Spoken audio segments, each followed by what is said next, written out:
everybody. I'm Sara Evans, and today's podcast I'm so excited about because I have one of the best friends that I've ever had in my life in studio with me today. But she's not just my friend. She is my sister-in-law. She is a real estate agent. She has done my hair and makeup and wardrobe for the last more than 20 years. And for about 20 years, we were together almost every single day. She was my right-hand man, did everything to help me. Anything that I needed help with glam for my career, she was there. But it didn't start that way. It started as just her being my brother Matt's girlfriend. And so she has played such an integral part of my career. Every time you see me on the red carpet, every album cover, everything that you've ever seen of me, or 98%, I would say, would have been her doing my hair and makeup and wardrobe. So I am so honored and excited to talk to her today. And y'all are going to learn so much behind the scenes stuff that you did not know and maybe didn't want to know. But please welcome my sister-in-law, Kaelin Evans. Hi, KK. I'm so excited to be here. You don't have to lean into the mic. But sometimes she wants to. It's like that Terry Gross thing. Thank you for having me. Yes, exactly. Yes. But I almost cried when you said best friend. You are. I know. You've seen me naked more than my husband. Yes. So that's like more than either of my husbands. I mean, can we put together? That's like friends with benefits. Absolutely. Let's start with telling the fans in the world, because so many of my fans know you already. And they communicate with you, but some of them know you better, like, because you're not afraid to go on a personal level with the fans, because it's not the same. You know, they're for sure probably not gonna stalk you, or but you do. Unfortunately, not. You do have some stalkers, and you do have a lot of fans, because we used to also film a show called Simply Sara, and it was webisodes, and we started really vlogging years ago, more than 10 years ago, before it was even really a thing. I miss that. I miss that a lot too. Yeah. So, but I want the fans who know you and the fans who don't know you to just hear a little bit about you and where you're from, and what's your life, and how you met my brother, and how we became so close. Yes. I mean, how could you not be close to you, though, when you get thrown into somewhere where you're naked all the time? True. That's right. Yeah. You got to learn to trust that person. If you're naked in front of someone, you tend to get close to them. Fast. Yeah. But before you started seeing me naked. Yeah, for sure. What was your life? Before Sara's nakedness, I was born and raised in Nashville, Tennessee. So, and I love it here. Yeah. But I grew up and I was not a country music fan. I didn't know much about country music. I grew up kind of on the outskirts of Nashville before everything became city. And I remember I went to school downtown, Hume Fog, graduated. I used to always do like my friends' makeup and hair. And like, I was always into fashion. I wanted to be a fashion designer. I interviewed at O'More School of Design. It's in Franklin. Really cool. And I remember going to the interview and I see like people have all of their sketchboards, and I was like, I can't do that. And so I nixed it. I was like, I can't have a career in fashion because I can't draw. Oh. Yeah. I think you can draw, though. I don't think so. Yeah. I mean, that's sad. I never knew that because you were meant to have a career in fashion. I think so. So but I went to TSU instead. It's like, it was an all black school and they paid me to go because I was white. A minority at the time. Yeah. I was white at the time. At the time, they would pay me because I was white. Yeah. It was awesome. You have your very close relationship with your parents. They live real close to you. Yes. And then you have one sister and two brothers, correct? Correct. And then I also have I have a big family like yours, and it's kind of like, but I grew up with a sister and two brothers. Yes. Your mom has a lot of siblings. She does too. So aunts and uncles are here.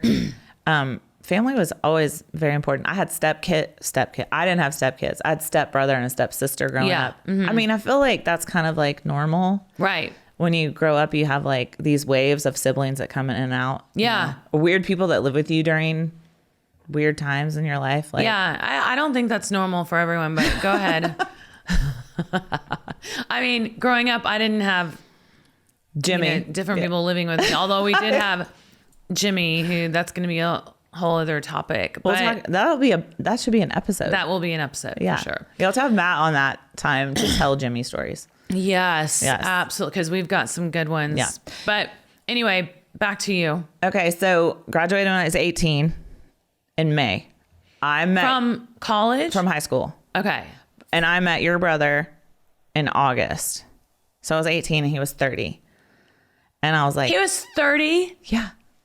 Yeah, Wait, he's how still many older years than is me. that? 12. He's 12 years older. Because I can't do math. Okay. That's okay. I was thinking and plus 12. I know that he's 12 years older because... Yeah. But I knew from the moment I saw him. But his last name is Evans, and so was mine and is mine now. Yes. So I was like, this marriage seems really convenient, and he's super tall. Mm-hmm. And you're very tall. I'm tall. How tall are you? I'm 5'9". Mm-hmm. It seems tall, though, because everyone else is short. Yeah, I always thought I was 5'8", but I feel like you're so much taller than me, but you're actually not that much taller. You're just an inch or so taller than me. I do think I've shrunk a little. I think we all shrink. Yeah, I think I've shrunk a little bit. So I met your brother, and I went up to him. I mean, I literally pursued him hard. Mm-hmm. I'm 18 years old. He's 30. And I'm like, hi, how are you? I'm Kaelin. And he was like, I'll be right back. And he never came back. What? I was like, no, he never came back. I was like, where did you go? Like, what did you have to do? Yeah. Like, he messed up our meet cute, you know, like in the movie. Yeah. He was like, I'll be right back. I'm like, fine. So even before we were dating, I met you because there was this other lady that knew us and she wanted Matt to date her daughter. Okay. And so she invited us all to the Wild Horse Saloon, or Matt told her about it or whatever. So we all end up at your show at the Wild Horse Saloon. Okay. But my friend, her daughter, didn't want to go. She's like, I don't want to date him. Yeah. It was mutual. So So I went instead. Because I always kind of thought that was your first date. I know. Our first date was the Lori Morgan Girls Night Out thing with Martina and you. Okay. That was our first date. So yes. Yeah. So for those of you who don't know, I did a little Girls Night Out tour. It was Martina McBride and me and Lori Morgan and who else was on that? Well, it was another girl, blonde. Was it Minnie McCready? Sounds right. I think so. Yeah. Okay. Yeah. So that was kind of your first real date. But back to the Wild Horse. I was performing at the Wild Horse Saloon. Yes. Pregnant with Avery. Sick as a dog. Miserable. In the worst mood because I was nauseous 24/7 with all 3 of my pregnancies. Yes. I'll have you know. Pregnancy is, and motherhood is, you know, the best thing in life. But it's the best of times and it's the worst of times. Yeah. The actual pregnancy for me just sucked because I was so sick. So I remember being at the Wild Horse and I was in a huge fight with my sister Ashley. Right. And I don't know what we were fighting about. I can't remember at all. But, you know, she was probably only 18 or 19. Right. I was in my mid 20s. And so you came backstage. Before the show. Yes. And what's funny about that is like later on when we started hanging around and you're like, I don't want people before the show. I'm trying to focus and get ready. Yeah. But we came back before the show and you guys were fighting. So you were fighting even before you went on. She was singing with me at the time. Yes. Okay. She was. And I was like, oh my gosh, that's the weirdest thing. I'm like, how's she going to perform? It's just awkward. Yeah. But I walked in and the first thing I noticed, you were wearing like a black cat suit with this big white, like male button down shirt. Yeah, it was probably my ex-husband's. Yes. And then you had tied little slip knots here and here, like 2 udders. Yeah, instead of doing the where you take the shirt and pull it together and tie it and you know, tie it up like that, I decided to make 2 cow udders. And they like, hung down, and she has never let me live that down. But I was so like, oh my God, I'm so fat. And you know me, I have body dysmorphia and I'm Yes, you do. obsessed with my weight and my, so I was like, well, maybe this will distract from my pooch that is happening.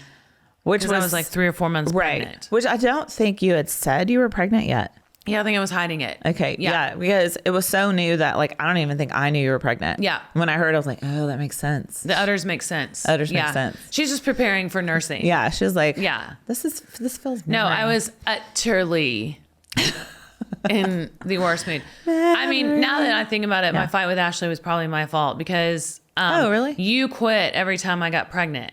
Every which we'll time. talk about later. Yes. Because every time I got pregnant, I would immediately go into a deep, dark depression because I knew what was coming. Right. The nausea. And the nausea never goes away from me. It stays the whole 9 months. So Gosh. I can't believe I had 3 children with that horrible feeling. No. But you were nauseous. I was nauseated a little bit, enough to be like uncomfortable, but then not for the whole pregnancy, just for the first trimester. Everything made me sick. I would just be like, look over and see that rug and be like, oh my God, just anything would trigger it. It was just awful. I'm the kind of person that can't handle pain. And so like longer periods of time with pain would make me go insane. Yeah. Yeah. So maybe long periods of nausea, it makes you go insane. Well, when I found out I was pregnant with Audrey and Olivia was only 12 months old. Yeah. I mean, and I always tell Audrey that she was a mistake, but It makes her feel warm and fuzzy. yeah. And I was like, here's my letter of resignation. yeah, because I was in the worst mood all the time. But anyway, so you and Matt started dating, and then I asked him to marry me. yes, but That's fine. while you were dating, I lived in Springfield, Tennessee, and I was really, really pregnant, Yes. preparing to have Or my had he first just come child. home? He might have just come home. you Maybe were- that's why yeah. you guys came over. Yeah. Yeah. Yes. And so they told me in the hospital to use warm washcloths instead of baby wipes. Right. Because it's better, and the baby wipes are Right. the scented ones have chemicals and all that stuff, and I wanted to be so perfect as a Right. mom. And so I went to Walmart probably and bought 5,000 Yeah. washcloths, Right. white washcloths, and I had just washed them and brought them out of the dryer. You're preparing And I think them we were all. sitting there, and Avery was just laying on the couch between us, and we were talking. Right.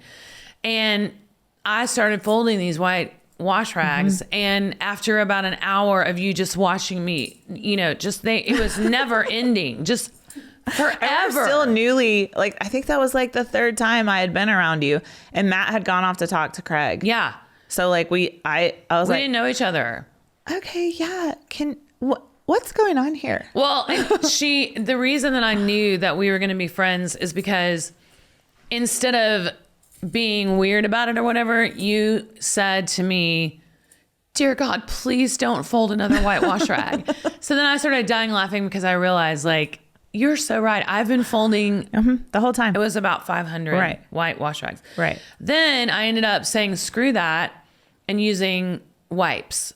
Yeah. I think Because- everyone does that. Yeah. I mean, I think that we've, like, this 2022, 23 have definitely been Yes. years where we have come to realize so many things that we didn't know, meaning the world, and especially the United States of America, where they probably were very poisonous. But I was just Right. like, I can't I know. have this career, because I had already had a #1 record, Yep. was making Born to Fly, getting ready to go out. Right. And when I first took Avery out on the road with me, I was on the bus with the band and crew because I couldn't afford my own bus. Right. Did And you slept in the back lounge? I slept in the back lounge. People don't understand that the floor plan of a bus and like how it works and how there's really no space, and like you kind of have to, you become a different person when you step on the bus. You Yeah. have to, because you're sharing really close space with other Yes. people. I bet astronauts, they have the same kind of like personality that comes out when they're, Yeah. If they really did go to the moon, who knows? or just in But- space. So Yeah, I mean, I had to make sure that all of my employees had bunks. And so I slept on the back couch with my baby, and we did the Alan Jackson tour. So then we came off the Alan Jackson tour. I was starting to make money because Born to Fly was popping off. And so I said to you, will you come out on the road and help me with Avery and help me with my clothes? Because that was the main thing that I had not gotten right yet. Right. And I hadn't figured out how to dress. And your nanny really wanted to sing background vocals. Yes. And so I kind of hired her which I still like to do, is hire people to do a couple different jobs. Well, you're also very gracious too, because people that, I mean, she was 17, 18, you know, you were giving her a shot at doing something that she loved. Yes. You know, so during the show, you would watch Avery and she would come out and sing harmony, and then she would come back and still continue to not watch Avery. Right. And then, but Avery was my nephew at that time. So it was like, it only made sense. It only made sense that you would take care of him more than she did. Yeah. She was not a good nanny by any stretch. Nannies, I think that's the hardest job, because you have to watch somebody else take care of your kids, and it's never going to be good enough. But it's also not their children. Right. And so, you don't want, it's hard to watch somebody else discipline your kids you know, all that. It's just, I'm always like, it just sucks. That's a little harsh. Yeah. They're just being normal. Right. Exactly. Yeah. And especially if you have a nanny that doesn't have kids. Right. Like I did with Katie, and Katie and I have talked about that. She was like, oh my gosh, you know, now that I have 4 kids, I realize what you were going through. Yeah, and, for sure. So you did, and I finally got my own tour bus, and we called it the Naughty Pine bus because it was a weird bus, and I'm sure it was the cheapest thing we could find. And it was made out of like wood everywhere, wood inside everywhere. It was so strange. But we tried to cozy it up with like throw pillows, and that's what we always did. We always made the bus, because from that point on, I always had my own bus. Right. And then for a while I had 3 buses and 2 trucks. Yeah. And, you know, for sure. So the career has gone in so many different levels, which is awesome that we got to do everything. Yes. Like when you headlined your own tour, remember Josh Turner? That was amazing. That was amazing. You guys did the little dance and like, that was so fun. So fun. And my sisters were out singing harmony. So you, started helping me pick out outfits for shows. And well, let me just tell this story. Yes. Okay. So Matt and I dated for 2.5 years. So we became really close over that time, just family functions and everything like that. I came out, I filled in for Ashley. She had to go to a wedding or something on the George Strait tour. Okay. So I came and I just watched Avery on that one. I think it was Jim Bloodgood's first time. Yeah. It was, I think. And then we got... That's my drummer. Yeah. And then Matt and I got married June 16th of 2001. The next morning, he woke up and did fanfare, because that's what it was called back then.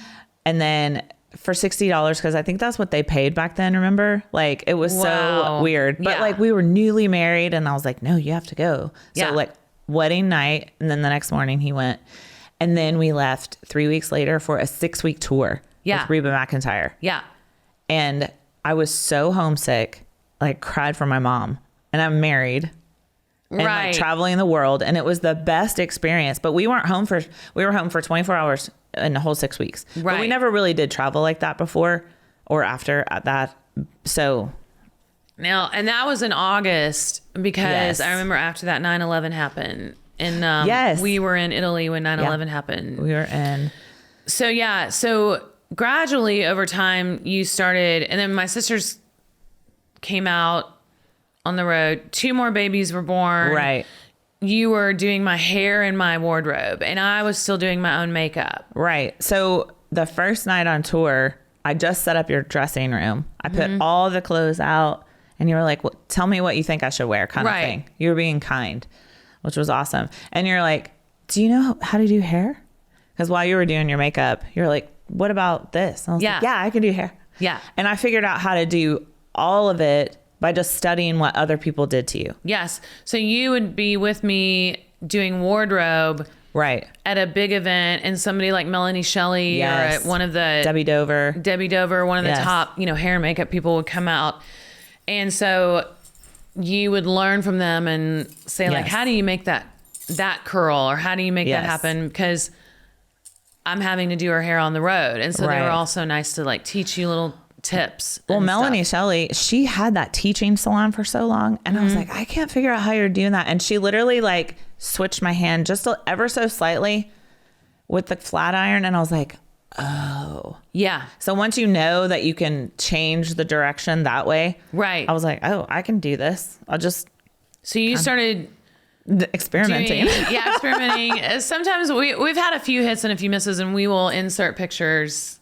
I feel like they were all hits because at that time it was amazing. And even now, like, I think it's crazy. And I looked back and I was like, that's pretty cool. There was one outfit that the label was mad about. Do you know the story? No. I didn't even know until years later. The record label was so mad. Will I be able to sleep tonight? Probably not. Okay, which one is it? But I agreed with it. But I think it was right after Audrey was born, maybe Olivia. But it was that green shirt with that big belt and jeans, and my hair was real puffy. It was a green t-shirt. Right. It was the ACMs. No, it was the big stage at Fanfare. The big stage at Fanfare. At CMA Fest. Yes. That outfit. I can't remember exactly. I'm going to look back. Yeah, we'll find it. Just make notes to insert pictures here. I love it. I can't wait to see it. Yeah. Oh, was it the one with the pink belt? Pink belt, green t-shirt. The label was furious about that. And you're like, I didn't know that until years later. Right. Because I'd already warned Brenner's to not tell me things. Because for sure. Because she accidentally told me that the label said, when is Sara going to lose the baby weight? Right. And that killed me. Crushed me. A label nowadays, I think, would be murdered if they would say anything. Right. Times were very different. Yes. Yeah. Nowadays, I mean, I still blame the fashion industry, and I think they're such hypocrites because, they'll put somebody on the cover of a magazine that isn't the typical model, or that may be extremely overweight, and then they hypocritically put anorexic girls on the runway. Right. And so it's like, that's just, to feel virtuous. Right. There's so much misinformation. But they're not going to do that on the runway. No. To sell their clothes. So they're very hypocritical. And we've been to a few fashion weeks, and we've seen these models on the runway, and that was fun going to New York Fashion Week. Yeah. Paris Hilton walked through. Yes. Kim Kardashian. They sent over a ton of clothes, and they like fully expected you to wear something. Yes. Like from the sample line. Yeah. It was really awesome. It was really awesome. And every time we would borrow clothes for a big event. Yes. It would come in like size 00 or something. Yes. Because that was the sample size. The sample size. Right. So that just shows you that.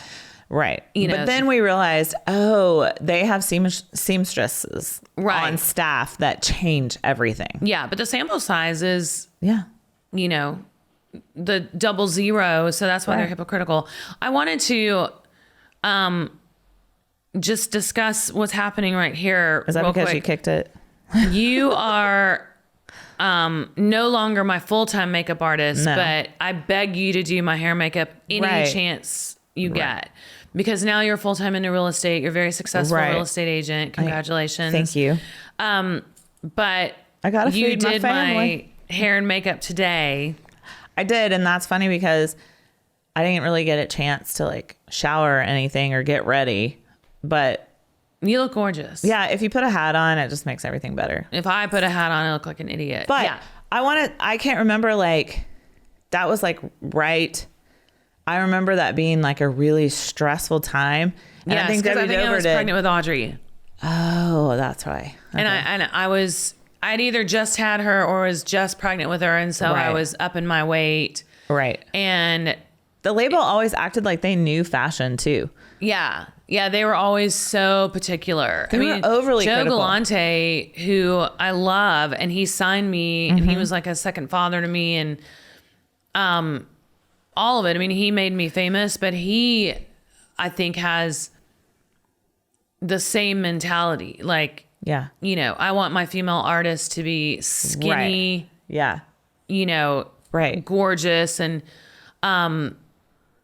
and so, like as I was talking to the girls about, it was just different. It messes with your mind. I can see what it would do to you, because I'm like, I was with you every day. I'm like, And that's amazing for me because you are so gorgeous. I saw you more without hair and makeup than with it.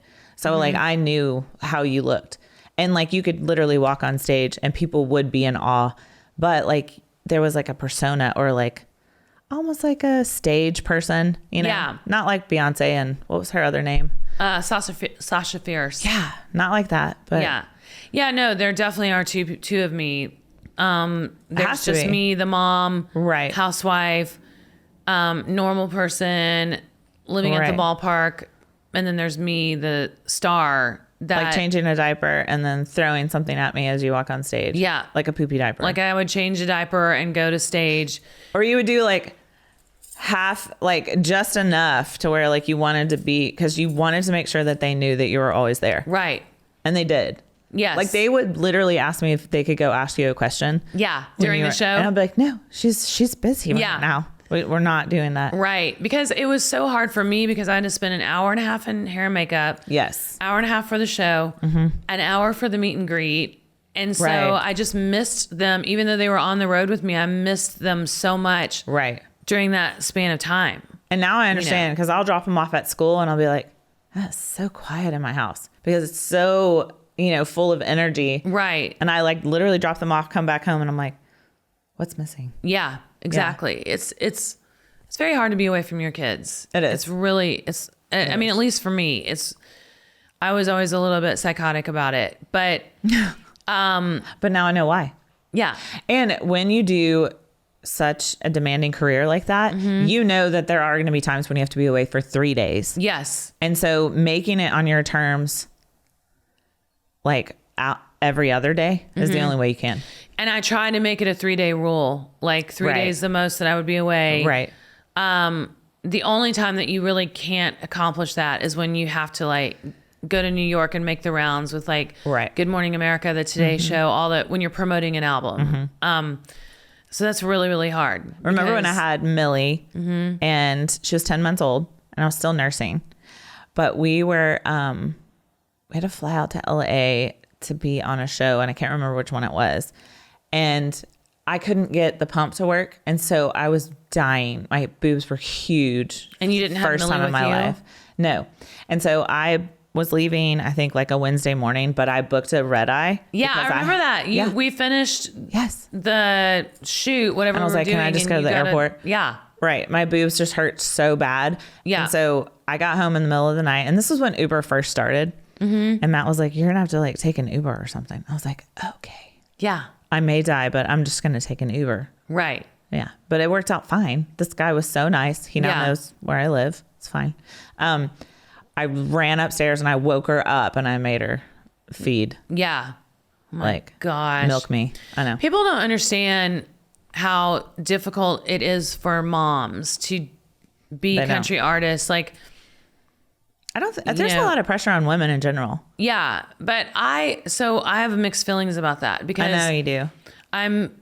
If I wasn't able to take the kids with me on the road, I wouldn't have done the career.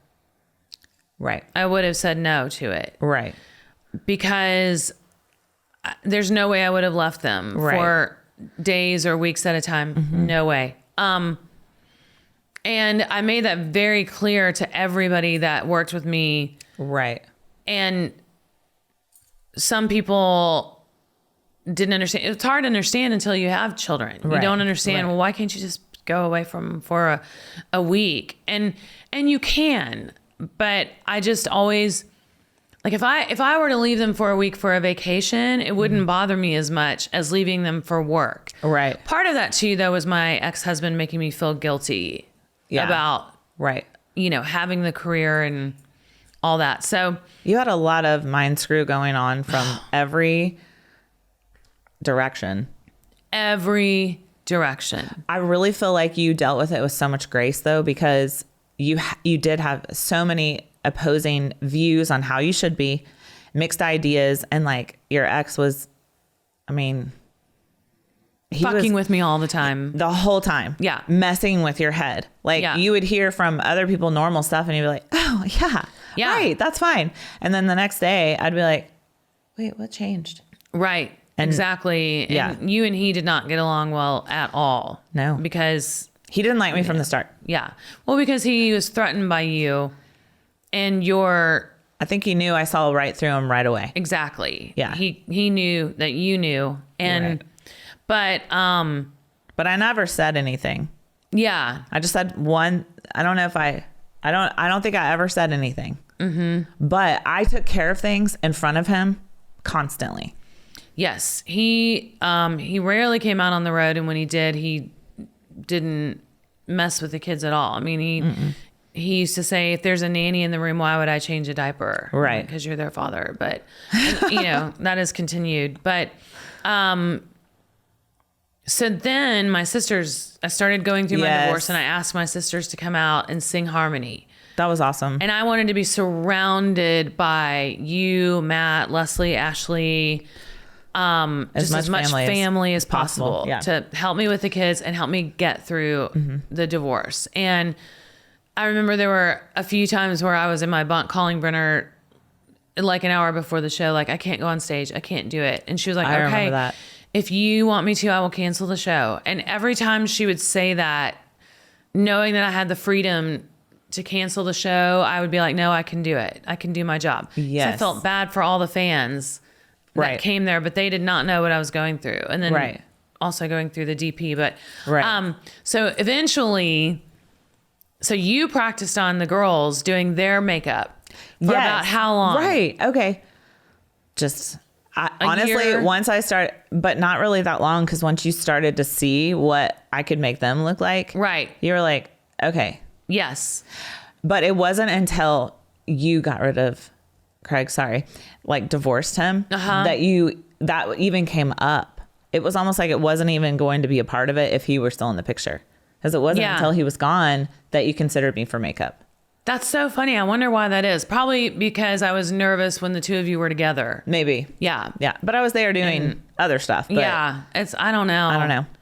I think it was also like when you go through something traumatic too, you try to keep your, circle of friends really tight. Yes. Because you can't really let stuff leak out. That was a really public divorce and everything. It was awful. You're like, okay, KK, you're gonna have to do everything. And I was like, okay. Yeah. Sure. And you eventually, and that's your personality anyway, is to do everything. Like we've been on commercial shoots and photo shoots or whatever, where you try to hang the backdrop. You're like, I'll get it. Do you want to hang that picture? Big light needs to be moved. You would be like, that battery needs to be changed. Yeah. And then they would be like, no, we've got it. This is what we do. You do her hair and makeup and clothes, but we would die laughing because you're just that person. Like you get it from your mom, because your mom said Bill can come fix the bus cabinet. That was the funniest thing ever. I was like, no, Chris will fix it. It's fine. The person's job. Yeah. But so then you started doing my makeup and hair and wardrobe, and it was only the very big events that you would bring other people in, because we just did not have the time. Like, it's so hard to do all three. Awards. Yeah. Yes. If I was going to walk the red carpet and perform and have an after party outfit. So that was one of the first ones. Like when, I can't remember if you and Jay were married, but remember it was the red off the shoulder shirt and the Mark Anthony, like that. ACM's weekend was the one that I did all three for something. Yes. I think that was the first time. And I knocked it out of the park. Well, actually, I did it at the CMAs before that. You did. You had done it before that. You had done all three, but we had something every single day. Yes. That was crazy. It was crazy. So you just needed another body to like lay out the jewelry, lay out the shoes, lay out the clothes, so you can focus on my hair and makeup. Right. And then we pick out, but we used to have fittings also. Right. So we would kind of know. You went through a time period where you hated fittings. Yeah. And so it would be at the award show. Yes. I was like, this is really difficult to bring truckloads of clothes. And then just have me pick it out right then. Yeah. And then remember when my assistant painted her nails, like while you were on stage? Yes. And I was like, and I was going to have to come back and change. Right. And her nails were wet. Yeah. She was like, who what would do that? I was like, who would paint their nails? Well, and why didn't I notice that was going to be an issue? I was Right. probably watching the monitor, like on stage with you or something. Yes. And I came back and she's like, oh, good. I just got the last coat. Yeah. And I needed to change for my performance. Right. So I needed to get out of my. That's when I saw Faith Hill naked. Yes. And I just talked about like, that. Is this okay? And remember, I've seen everyone naked. We've seen everyone naked. And they're all gorgeous. Yeah. I mean, if you want to know, they are. They're flawless. Stunning. Yes. Well, and that's what I was saying with the girls. Even Faith Hill, who I said is the most beautiful woman I've ever seen. I mean, she's beautiful. She was like, "Oh my God, you look so great." I mean, you know, my butt's so big or whatever. And I'm like, "You are perfection." So everybody deals with it. Yes. With body issues, yes. and there have been a few times where I would always ask you and the tour manager, which you also thought you were the tour manager. I did. Mm-hmm. I begged you to let me be the tour manager, and you're like, "How much can you handle?" And you also wanted to drive. I wanted to drive the school bus. The school. The tour bus. Yeah, it's like, why? I used to have nightmares about that is that you wanted to do all the jobs. I have no clue. I have no clue. It's my need to survive. I want to make sure I can do anything. Right. And it's also, I think, your need to believe that you can do anything. No. I can do anything. Yeah, you can. But like sometimes. Is it control? It's not a control freak thing because I'm not like, oh, I can drive this bus better. I just was like, oh, I want to help out. Yeah. Like, I can drive when you're tired. Another bus driver. Yeah. And I would be like, no, you can't. Right. I need you awake during the day. Right. Instead of driving the bus during the night. But also, I think it was just that you knew so much. You'd been on the road with me for so long that you just, so every time we would get a new tour manager that would come in, you would basically train them because you knew everything about the road. And you would make me train them. Yeah. And I'm not really good at words or connecting You're terrible at talking phrases. To people. You're really bad at asking for help. That's what it is. Yeah. Or correcting someone or giving criticism. Right. I don't do well with that. I used to want you to be more that way because I was like, if you're my right-hand man, right, then you're going to have to tell people what I shouldn't tell them because there always needs to be, for instance, if I have a problem with my bus driver, my manager is the one that needs to talk to them because the relationship always needs to stay intact between me and the employees. Absolutely. And so you were the one that I picked to always tell them things like, hey, Sarah doesn't like it when you do this. It's a terrible idea because you can't talk. Right. You're doing so well today, but normally you cannot talk. It was the tequila. You had a shot of tequila. I did. Yeah, that really helped. Them actually. And then you got pregnant with Millie.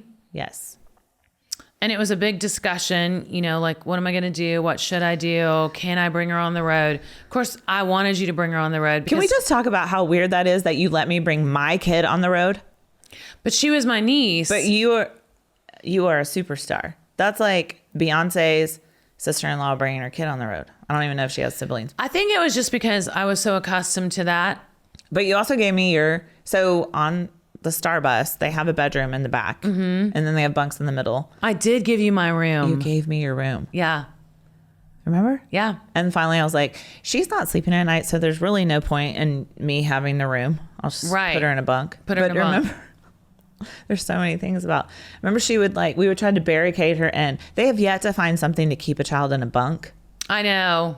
And she would try to get out and I would be above her, but in such a stupor because you're so tired on the road. Yes. That every time I would get down, I would literally just fall onto the ground. Right. Trying to keep her in the bunk.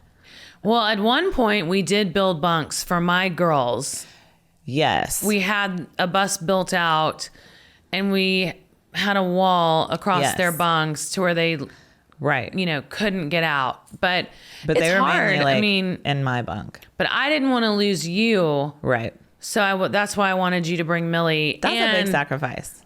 We waited so long for y'all to have a baby. I know. So when Millie was born, we just wanted to That was so fun. It was so fun. She grew up on the road like yours did. She grew up on the road like my kids did. Yeah. And she learned to walk on the bus. Yeah. She learned potty trained on the bus, just like yours. Mm-hmm. That's what Millie's a different kid than Lucy, because Lucy didn't. They're two different children, and they were raised two different ways. So then, I think, and at one point after Millie was born, you called me and said, what do you think about Matt riding over on your bus? Because I remember we've got that. the baby, Right, and all that. And I had to put my foot down at that and say no, because I knew that Matt and I were very close. right. But I grew up with him, and I know that we would have our differences, right, such that it would hurt our relationship with him working for me. But I think that's smart though that you did that too. I mean, like you did everything else for me. It would not have worked. It would not have worked. No. And I just kind of dealt with, I mean, it wasn't. We did travel a lot though. Yeah, we were everywhere. Yeah, we went to Australia with Millie and your girls. Yes. Did Avery come on that one? I can't remember. No, because he had football. Oh, that's right. He couldn't leave, so he stayed home with Jay. But I want to get into the topic of working with family, because I've always worked with family, and there's a little bit of nepotism going on, because. But that's not always a bad thing. It's not, because I feel like it's not nepotism, because the family members that I hire to work for me are great. Yes. They're as good as anybody else, or better. I remember you didn't hire Matt right away because he wasn't up to par. Right. He needed a little bit more time. And he needed to get his gear in check. And like, people don't realize that he came here when you got your record deal, and you were like, okay, what you got to, get up to snuff. Yeah. He did an audition, but it had been about 7 years since he'd really been performing. You're right. And I'm like, just go do this and get the gear you need and all of that, and then come back. Because I really wanted him to be in the band, but I just knew that he wasn't quite ready, and that made him work harder though. Yeah. I mean, it gave him the push that I he didn't needed. step right into my career. I had to work my ass off for it. Exactly. Yes. Avery's one of the best guitar players I've ever heard. Olivia's an unbelievable singer. So, but they don't really want to work for me, because they don't want to be classified as that's just nepotism. Right. They want to make it on their own. Right. But that's also great experience. Yes. I mean, because the thing is, it's like you're an established artist, so they're getting to experience like a higher level of what touring's like. And they grew up with it. Exactly. So they understand it. Right. But then you guys got pregnant again, like a surprise or just a... We're like, crap, last minute, we want to have another baby, and if we want to do it, because we didn't want Millie to be alone. Yeah. Yeah. And there's 6.5 years difference between them. Right. Which is felt on every level. Yeah. Lucy has had a different upbringing completely than Millie. Yes. But as they age, though, that gap will narrow, because like Ashley and I are 6 years apart and we're very close. But for sure. Millie's so easygoing because she has dealt with everything. Yeah. Right. Like been all over. All the traveling. Stayed up all night. Yeah. Yes. I remember waking her up at like 3 a.m. to catch a flight. Yes. Smiles. All smiles. Yeah. And that's how your kids were. Yeah. I don't remember them being grumpy. No. They just loved it. But I just felt like we were just having fun. I mean, we were working hard, but I felt like we were just having fun. Right. And every time we would go into catering, it would be like family dinner. Yes. Because so much of our family was there. I have always said that my brother, like, I couldn't have written out a description of a better wife for my brother than you. Thank you. Because you are absolutely perfect, not only for him, but for our family. And then diving into my career the way you did. I loved every second of it. It was so, so helpful. Back to your need to know how to do everything. Where do you think that comes from?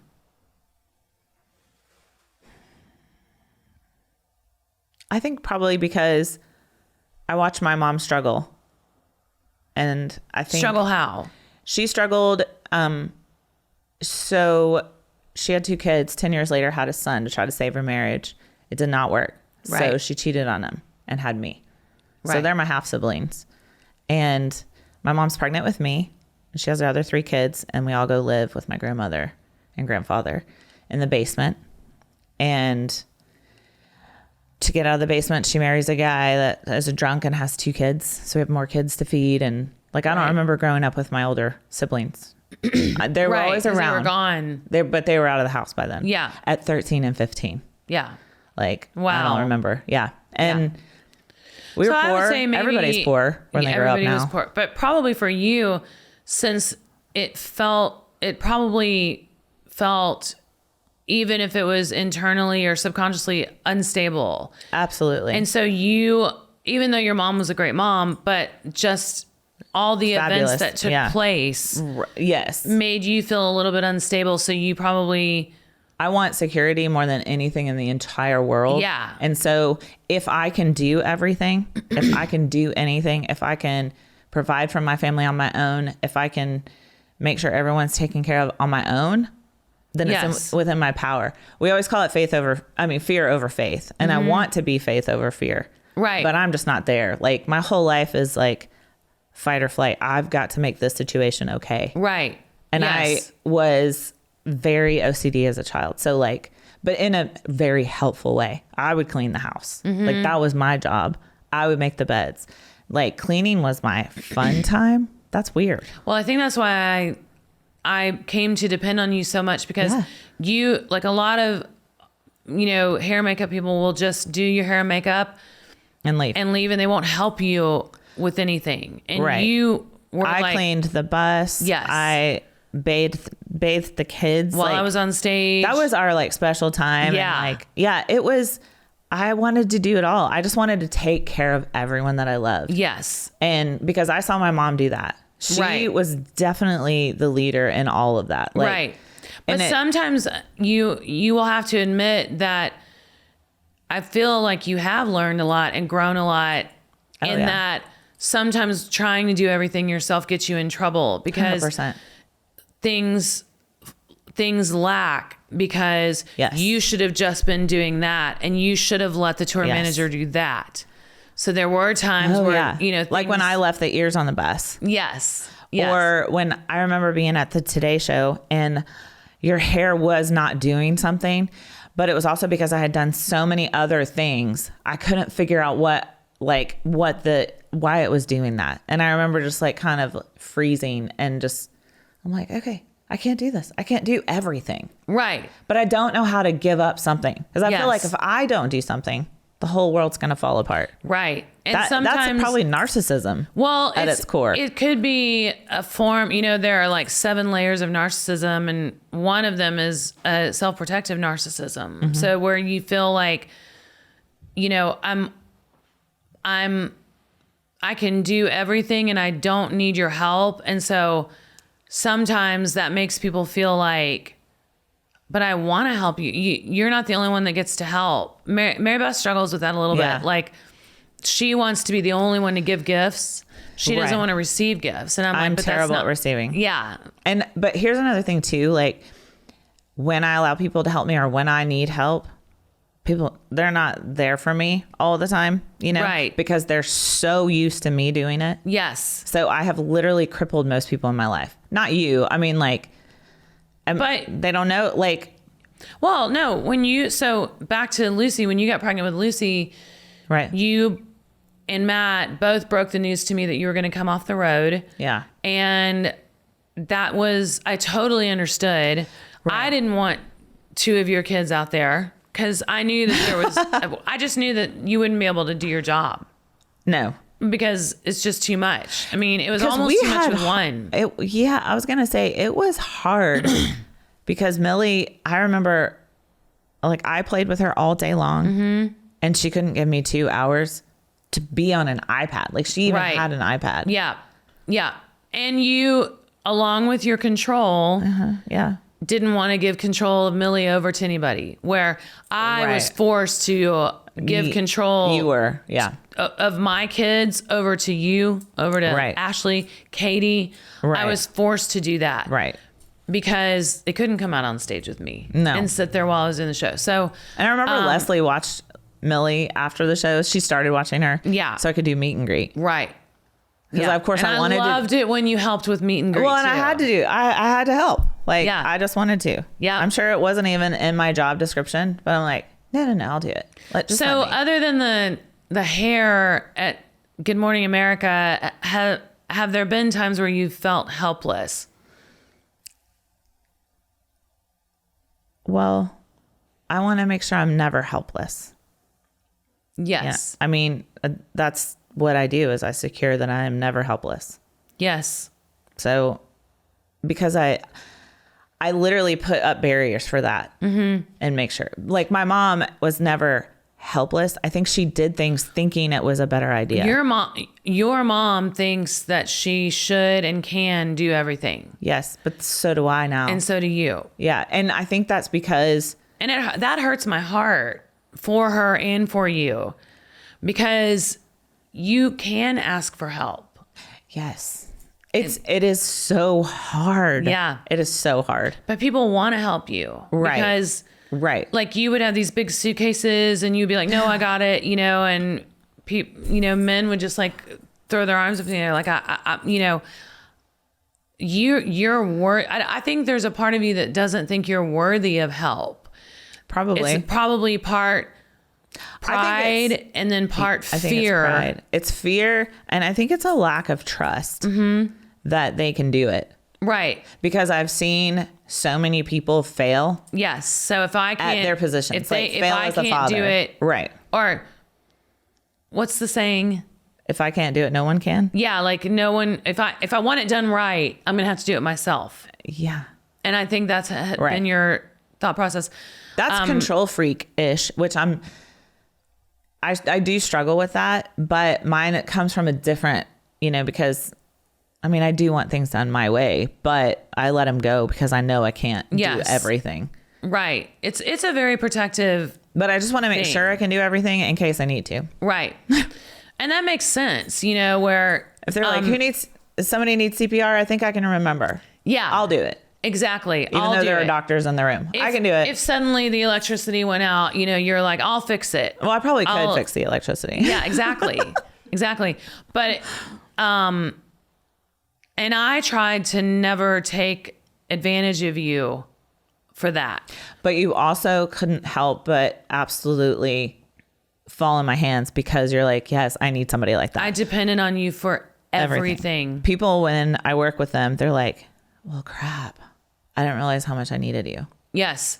And I'm like, that's a sickness I have, but I'm so glad that you like it. Yeah. It's like make people need you. Yes. And then they're under your spell. Right. But I did need you. I mean, because you picked up you filled every hole. Like if there was, like leaks, you would. That's fill my in those overactive brain. gaps. I'm like, I need to pick that up. Okay, I'll just take that. Oh, we're out of Nutter Butters. And I would come off stage and my kids would be bathed. They would smell like baby magic and they would have their jammies on and then I could cuddle them. But my room was cleaned up. The bus was cleaned up. So when you see other people clean up your stuff, you're like, well, she it. I mean, nobody does it like you do. Nobody does it like you do. You really need to have an issue to be that good. Exactly. Problems create great people. They really do. Yeah. But I think your control issues are, you don't want to control people. Mm-mm. You want to control yourself always. Yes. Like, yes. I need to be able to I just want to make myself, I just want to be safe. And I feel like I can control that. Yes. Only I can control that. Only you can control that. Right. And I just read a thing on Instagram that 5 things you need to stop doing that will make you closer to God. The first thing is worry. Mm-hmm. The second thing is to be anxious. The third is, right. All of those things, because always knowing that God's going before you. Right. And so you don't need to, but I've also seen you grow a ton and get better at letting people help you. 20 years is such a long time. On the road. We've known each other for 25 years. Yes. And I was 18 or 19 when we met. I am not the same person. I'm 44. Yeah. You look the same. Thank you. I feel like I'm prettier. You are prettier. I like myself more. Well, you're just one of those women that gets better with age. You really are. Like, you get more and more and more beautiful with age. And thanks. I just feel like you don't age at all. Well, your whole family is like that. They're like the fountain of youth. I'm not 20, as Olivia said. I'll never forget that. I'll never forget. Guess what, Livy? I'm not 20 either. She's my baby, but I'll never forgive her for that statement. And I think one of the things is you're very prideful about your work in a good way. You're proud of the work you do. I do a good job. You do a great job at everything you attempt. And so, but you always, or we as human beings need to keep that in check. Like, because I feel that way about myself too. Like, I can kind of do everything, like, you know, but when you're in a situation where you need help, like you need help, you've got to give up that control. And do you know who I call when I need help? My mom. Yeah. Yes, of course. And oh yeah, it's hard to talk about your parents or your kids without crying. It's making me cry with her questions. Well, this podcast is turning into therapy session. Everyone. It really is. I'm like, shit, I have so many problems. I like them though. They've made me who I am. Yeah, absolutely. The thing about it too, though, like when it comes down to, I love taking care of people. Yes.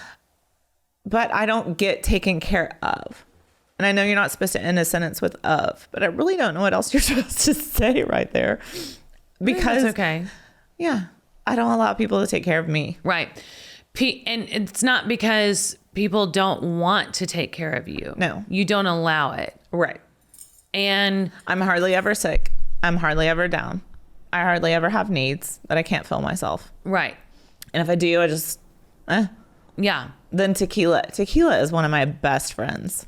It just like slides right over anything I might. I can't drink tequila. It's the only thing that gets me through. And that sounds alcoholic, but that's fine. Cause like, I think it bodes well with my personality. Well, when you say tequila is my best friend, you take like a tiny little sip and you're buzzed. Like, you have no tolerance for alcohol. They used to call me half beer KK. Yeah. I've totally graduated from that too. Yeah. Like, yeah.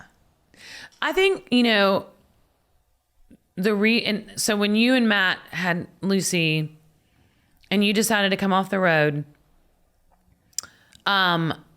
it was so devastating for me, not because I had to do my own hair and makeup, not because I had to pick out my own outfits. That was hard. But it was just you not being with me every single day. Like, you gotta stop this. I don't want to be crying. I think I ugly cry like Kim K. But it was devastating. I mean, it was like a death, and like going out on the road. Millie still talks about it too. Yeah. She's like, why can't we go back? And that's why every time I get the chance to have you do my hair and makeup and, you know, dress me for an award show or anything like that, and I can see how busy you are, and I can see that it stresses you out, but selfishly, you're like, but I don't care. Selfishly, I don't care, because I, you know, the way that you do my makeup, but it makes me feel like the most Sara Evans. The way you do my makeup, like I feel the most like myself, and how I want to look. Right. You guys really need tissues right there instead of your stupid book. There's tissues right there. That was devastating because I knew that I wasn't going to be able to see you every day. I would say I saw you 5 days a week. Mm-hmm.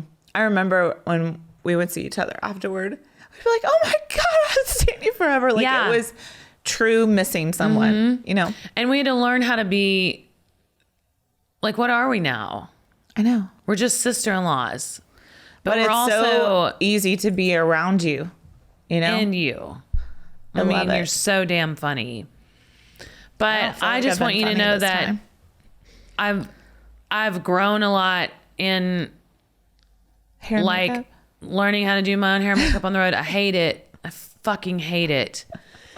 I hate cleaning up after the show because and now I'm on the road with just one bus. So I'm on the road with my band. So I've just got this tiny little back room.